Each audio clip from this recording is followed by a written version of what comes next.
Yo, I'm making this video in hopes of having an all-encompassing tutorial on oil skip.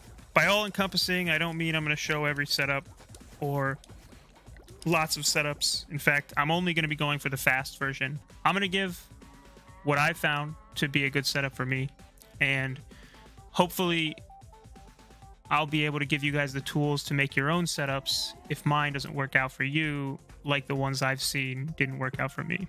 To start off, I just want to go over some of the mechanics. Pretty much every setup you see will set up somewhere on these three logs that I'm running on right here, because it's out of the range of this guy. The general idea, he's going to shoot a blob of oil out in the open. We're going to bounce off it. But how he shoots his oil is super, super important to this trick. You know, I can't go into specifics because I don't know the answer exactly. But he will always lock on, and they'll shoot a predictive pattern. He'll always shoot it where I'm running to. If he thinks my path is going to be out into the middle of nowhere, that's exactly where he's going to shoot.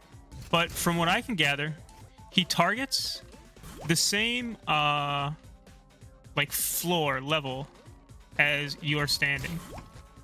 So, you know, we're on the ground floor, he's going to shoot at the ground. We're in the air, double jump height, he's going to shoot at double jump height. And same with single jump.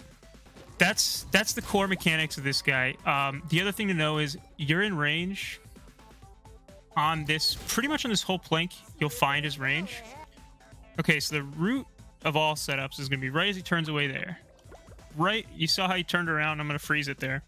Pretty much every setup starts with you moving at that time, and when he's in that general area, you will pull aggro from him on these three planks right up here.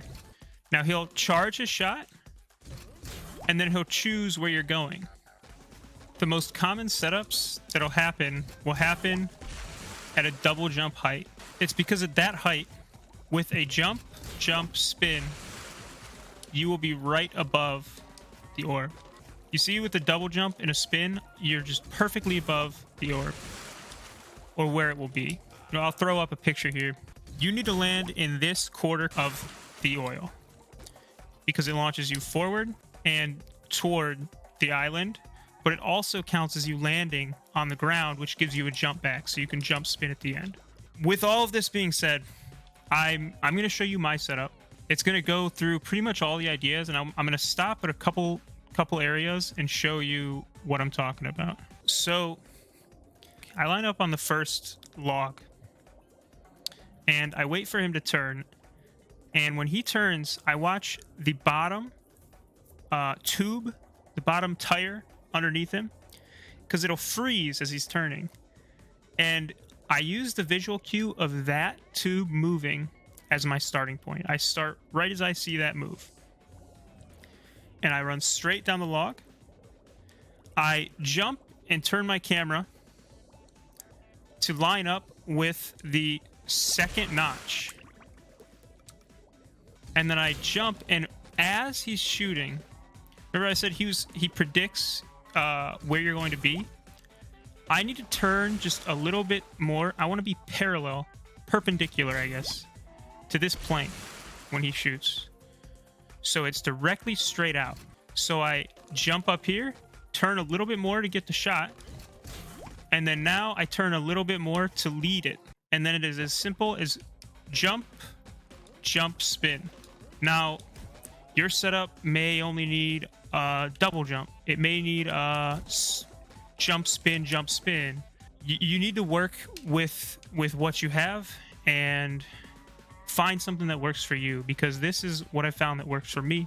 As I've said, what works for me probably won't work for everybody, because what works for everybody else doesn't really seem to work for me. So you need to, you know, change when you leave, change where you line up. Just change one little thing every attempt you make, and slowly you'll get an attempt that was closer.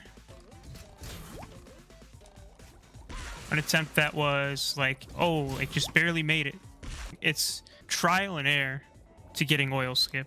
I don't know when if ever. It'll probably happen at some point. We'll get a very, very, very consistent oil skip. But for now, this is how I've been doing it. And hopefully this video can maybe help a couple more people get oil skip as well. Thanks for watching, guys, and best of luck to your oil skip adventures.